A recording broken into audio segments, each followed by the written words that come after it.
G'day everyone, it's SDS SuperCoach, providing SuperCoach content for you. I'm here to present the rest of the practice match reviews. I couldn't watch any of the games today because I was out. I do basketball coaching on the Saturday for a few teams in the juniors, and that's obviously good fun.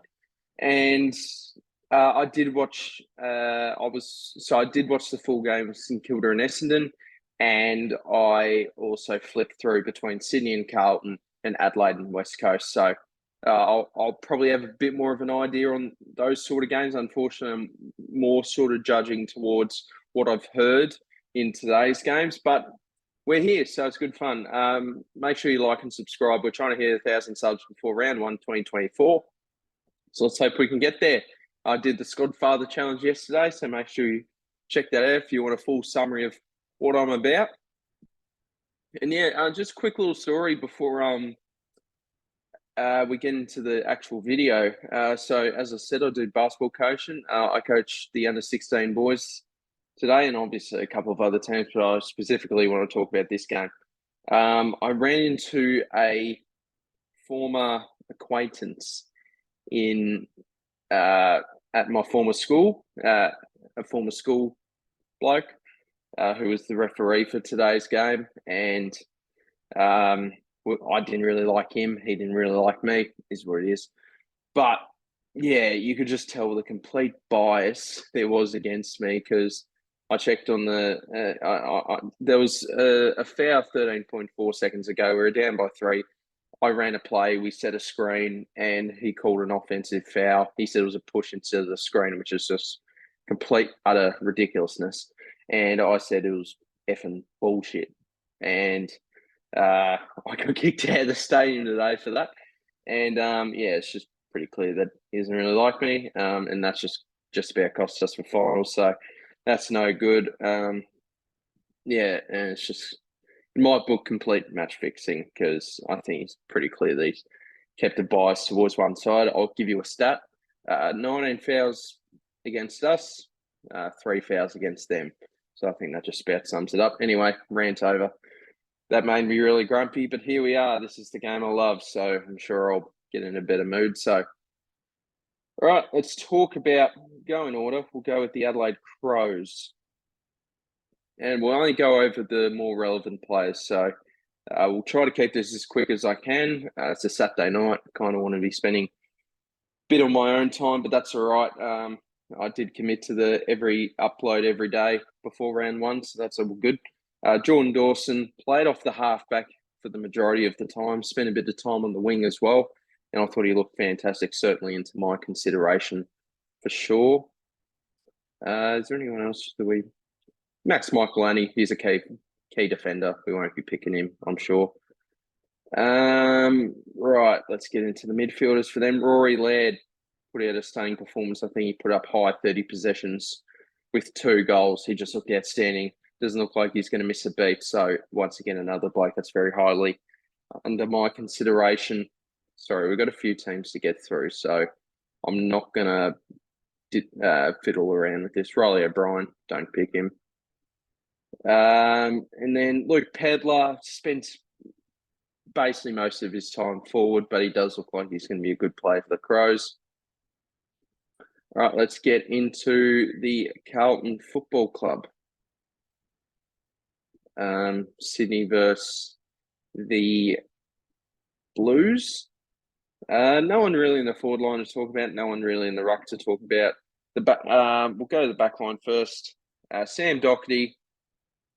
I didn't know too much about his game, but I mean, he was outstanding. I think he scored, what did he score? He was in the 140s, 150s sort of territory to my knowledge. So he was just getting the pill everywhere. So if you want to go with him, there's nothing wrong with that. I mean, I think we saw last year, I doubted him last year and he was still fantastic. So nothing wrong with going with him there. I'm going to nickname Lockie Cowan Moo because I think Carlton fans are going to moo whenever he gets the ball. Lockie Cowan, cow, get it? And he was all right. I wouldn't say he was anything fantastic. I'm not going to lie, I'm leaning against some of these Carlton halfbacks just purely because if one of them goes bad, the other one will just come in until Jordan Boyd is back. So Not too fully sold onto the Carlton boys, but they look fine. Adam Sard looked very good. Paddy Grips didn't play. Ollie Hollands looks like he's a lock for round one. Probably the not as contested wing, I reckon. I think he's going to have more of a defensive wing role compared to Blake Acres, who I think is going to be given the keys as the main winger.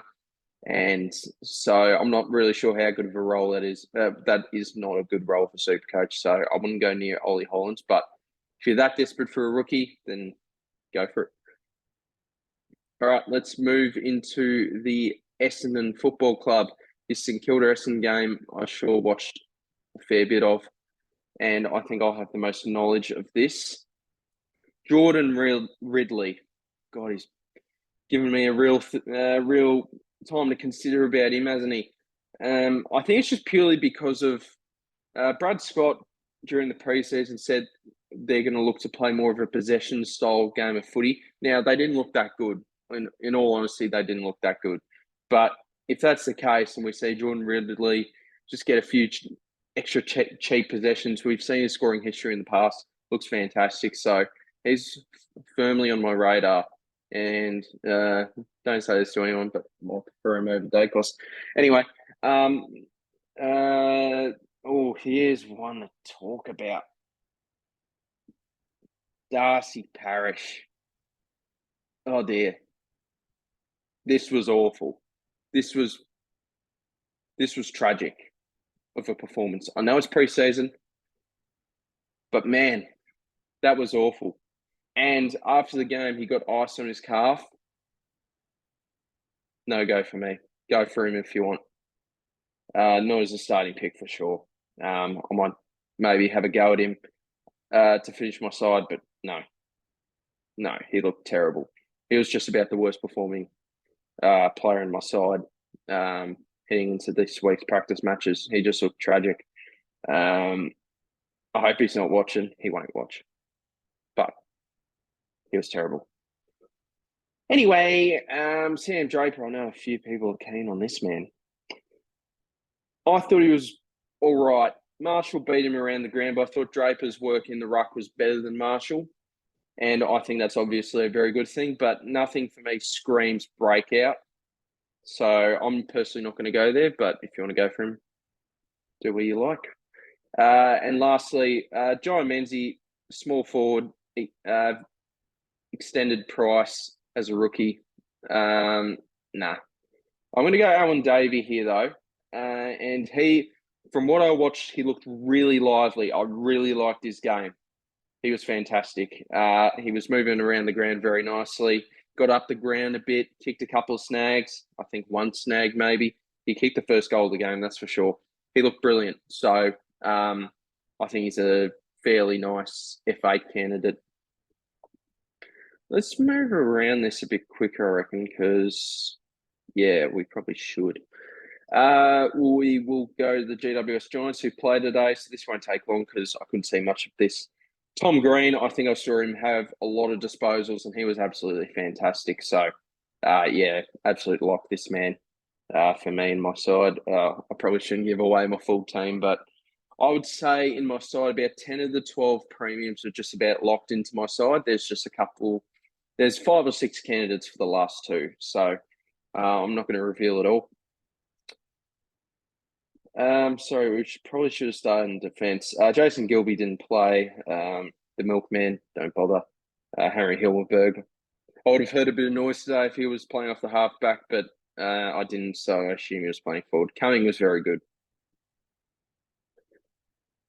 And Finn Callahan's one to talk about. Now, he wasn't fully getting CBAs, but he was pushing up to the stoppages, fairly similar to Sam Flanders, who we'll talk about next. I really like Finn Callahan's game from the highlights and from what I heard. So he's firmly on my radar. Some of these other blokes we don't really need to talk about. The Rucks, Nick Mann's a loophole at best. And, yeah, that's it. Then lastly, Cadman, by the way, played in the VFL. So that seems like a pretty obvious indication he's not round one, which kind of surprised me. I thought he would be playing a bit, but maybe it's just early days. He did kick 4 goals. Stephen Coniglio came off early with a knock to the knee. And I know a fair few people are very interested in Stephen Coniglio. I'm not fully sold on the pick. I see him more as an upgrade target later in the season, but just how I see it. For the Gold Coast Suns, we'll move to Charlie Constable. I think he scored 73 on SuperCoach. He got a fair bit of the pill. He seems, and with all the Gold Coast injuries off the halfback, he looks just about a lock. In the ruck, Jared Witts, I was fairly happy with his performance. I really like Jared Witts as a pick, and he's not obviously the highest owned, and hopefully that stays that way. But yeah, I just like the way he moved around from what I saw, and yeah, he was just solid as a rock. And by the way, he's going up against Lockie McAndrew round 1 against the Swans. I'm pretty sold on that. What was that? Won't say what that was. Ben King, if he did play, I heard nothing, so I'm not keen on the Ben King pick. Sam Flanders, he was very similar to Finn Callaghan, where he was just moving up the ground. He wasn't in the centre bounces too much, but he was moving up the ground and getting involved a little bit. So that was nice. Bailey Humphrey, not sure if he played. Tom Berry, did anyone see that Braden Pruce and Tom Berry incident? My God. Pruce is back up to his old tricks for sure. All right, we'll move on to the Melbourne Football Club. I did catch the last quarter of this game. I will say that. Angus Brayshaw, he rotated a bit with Clayton Oliver off the half-back line. So that was interesting with what they did. But Angus Brayshaw looked very good, but he did score an 80. So, look, for the time being, I'm not on the pick. Judd McVee I didn't hear much of his name, to be honest. So, not sure if that's a red flag. But in the previous match sim last week, he was very good. All right, in the midfield, Clayton Oliver. He was rotating off the halfback and centre bounce attendance with Angus Brayshaw. So almost very similar to like an Elliot Yeo, Ruben Ginbey thing that we've heard about all preseason. Now, I think this is a way to avoid Oliver getting tagged, but that's a bit of a red flag for me. I want him to be spending, I know it's preseason, but 80% in the CBA. So interesting one to think about. Christian Petrarca played a bit forward, kicked a few goals, by the way. I won't be touching him personally. The rucks. Oh, let's talk about the rucks with Grundy and Gawn. I saw a stat where Grundy's highest goal scoring is 2 goals in a game. He kicked 3 in the first quarter. Now, I don't know why exactly that was the case. Now, that's obviously meaning he's probably playing a bit of time forward. By the way, Gawn scored 150. So I'm personally not going there between these two. I'd rather see it play out, but good on them. Maybe this ruck combination will work. Van Rooyen doesn't look like his best 23. Cozzy Pickett, I assume, spent a bit of time in the middle. Kay Chandler, I think he kicked 1 goal, 3. He was very interesting. All right, let's move to the North Melbourne Footy Club, where they got pants by the Western Bulldogs today. Josh Goder, I think, spent more of a wing role, so that's obviously not very good, and we don't want to hear that. So I'm not really on the pick these days. I don't think Blake Drury played, so I think you just fall off that pick. Will Phillips was good without being great. I thought he was okay, and by the looks of things, but I'm still pretty confident on him being an M8 for us this year. In the rucks, not really anyone to talk about. For the Roos, we've got 3 blokes to talk about: Harry Sheasel, Ben Cunnington, and Jack Zeeble. Jack Zeeble was good without being great as well. He spent most of his time off that half back line collecting a bit of the pill, but wasn't exactly enthused on the pick in the first place. Ben Cunnington, he spent a lot of time in the midfield with rotating into deep forward. There is one bloke that wears red and white that I think that I lean towards over Ben Cunnington. Harry Sheasel spent the first half in the forward line, then moved up the ground a bit more onto a wing and half back looked a bit more comfortable. As I said this year, I'm trying to not pick as many first-year high rookie first-round players. So Sheasel is a player I love, but I don't think I'm going to go there. All right, let's move on to how many teams we've got left? 1, 2, 3. Oh, shit, we've got another 5. Great. I think this video's gone on for pretty long as well. All right, let's start with Richmond. No one from Richmond. Oh, wait, there's literally only 2 players to talk about here. Tim Taranto and Jacob Hopper. Jacob Hopper was solid with the, I think, what was it? I think it was it a 91 that he scored? I could be wrong. Correct me if I'm wrong. Yeah, he was solid. And look, he's still very much locked into my team. Same with Tim Taranto. I think he scored 123 or something. So it was absolutely fantastic. That's all to talk about with Richmond, in all honesty. Let's bring on the mighty St Kilda Football Club. All right, I think we've got a few players to talk about. As I said, I watched most of this game. Nick Caulfield didn't get picked into the side. Job security seems very well off, so I'm not picking Nick Caulfield, so I wouldn't bother. Jack Sinclair, it seems like Nasiah Wanganeen-Miller is going to affect his role a bit. Not his role, but his the amount of possessions he gets. So I'm off the pick. I already was, but there we go. In the midfield, Jack Steele. And we'll also talk about Bytel was pretty good when Windhager came off. Unfortunately, with a wrist injury, he was in a sling. Looks like he's going to be out for some time, so best of luck to him. So Windhager, I was on him for like a week, but yeah, no, we're not going with him. I want to talk about Jack Steele. I was tempted, but I'm not exactly enthused on the pick. And it's a bit disappointing because he doesn't look like the Jack Steele of old for some reason. Something looks off. I don't get it. He's got a great role, but something looks off.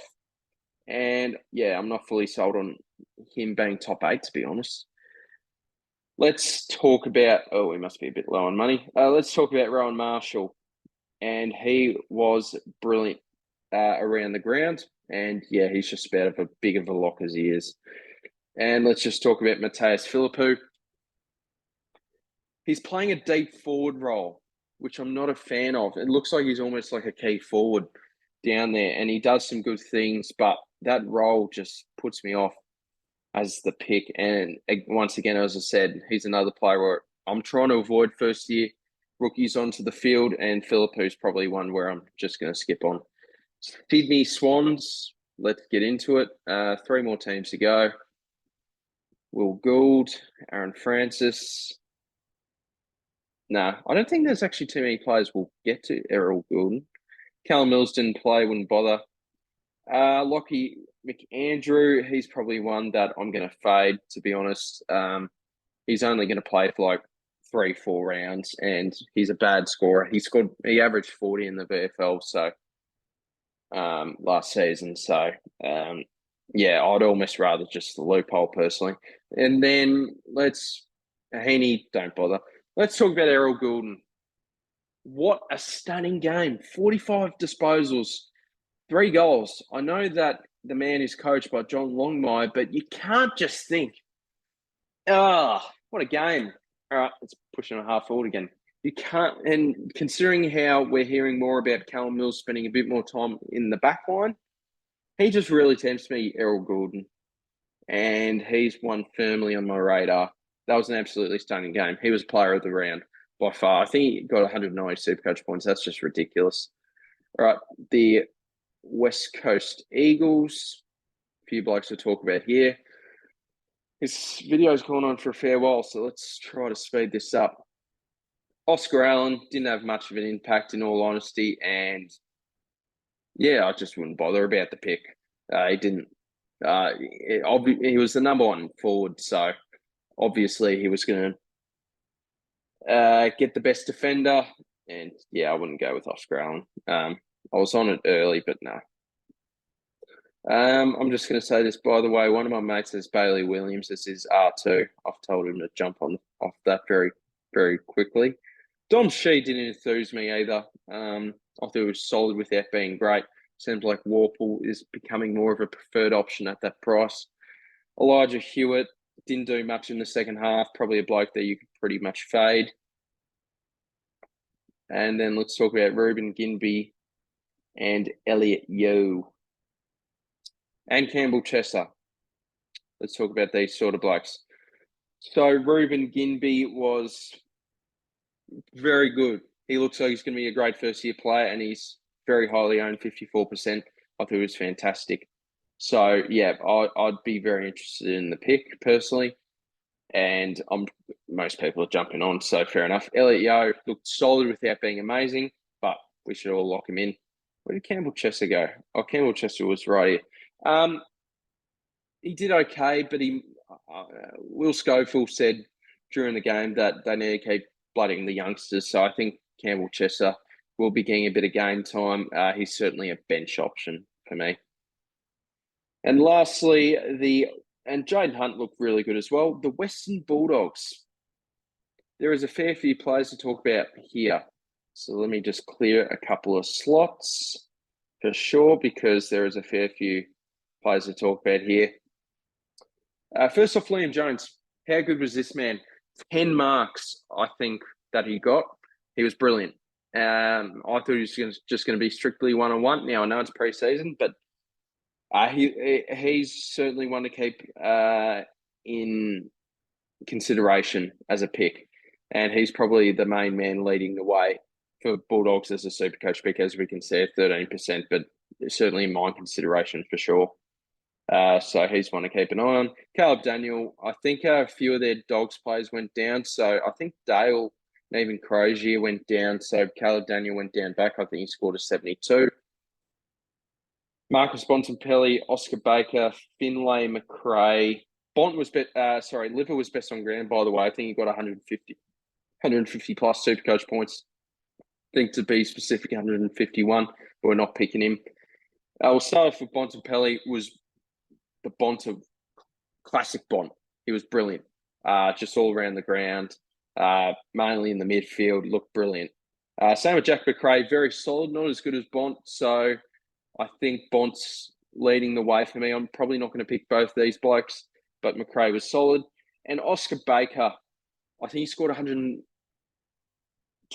SuperCoach points. He kicked a goal, got 20 plus touches, but there were comments after the game that didn't make me feel that great. I think it said, like, we only had to get him on because of injuries or something. And that doesn't really enthrall me that much, but I think they were pretty confident on his game. So let's just hope that he plays. Timmy English, 20%. He looked okay without being amazing. Hasn't really... he's had a couple of injuries in the pre-season, so he's certainly not really in the running for my team. Sam Darcy looked good up forward. And lastly, we'll talk about Toby McLean, who played a very deep forward role and then pushed up to the ground. I think he had a much better second half from what I saw. So Toby McLean, I think he's just too highly owned to not own as a rookie, more expensive rookie pick. But yeah, look, I might look at a loophole situation between him and Radigalia, where I have McLean F6, Radigalia F7, and just do a loophole, that sort of thing. So that's maybe a consideration. Anyway, thank you guys for watching. This video went on long enough, my goodness. So I'll see you guys in the next video. Cheers.